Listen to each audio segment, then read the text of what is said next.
Ndugu yangu Barnabas, nimeona kwenye mitandao ya kijamii taarifa zikisambaa ambazo mimi binafsi nimeumia sana, maana nimekuwa nikifuatilia jitihada zako, juhudi zako, maarifa, na kwa kuwa ni kijana na hasa kwa umri huu uliofikia na kwa nguvu kubwa sana ulioiwekeza katika tasnia ya burudani, nimesikitishwa sana na tukio la wewe kuunguliwa na studio.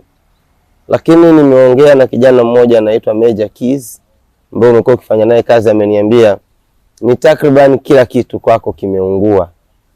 Pole sana, pole sana, mimi niko pamoja na wewe na kuombea. Lakini pia basi nitaona ni nini cha kufanya kwako, japo hata milioni 2 iweze kukusaidia, hata basi uweze kununua hata maiki moja, maiki 2, au kuweza kufanya renovation kwenye hilo jengo na upate wapi pa kuanzia. Naamini kila palipo na hasara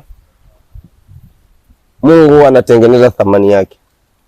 Usiumie sana, usijilaumu, usiwalaumu watu. Lichukulia kama ni changamoto ya daraja ambalo Mungu anakwenda kuinua kupeleka katika sehemu nyingine ambayo ni kubwa zaidi. Na mimi Barnabas, unapokwenda ni pakubwa zaidi kuliko ulipo na kuliko ulikotoka, lakini kinachokuja ni kikubwa sana kuliko ulichopoteza. Endelea kuwa na imani, endelea kujituma, endelea kutumia maarifa na kila ulichopewa na Mungu kuifanya kazi yako ya uimbaji.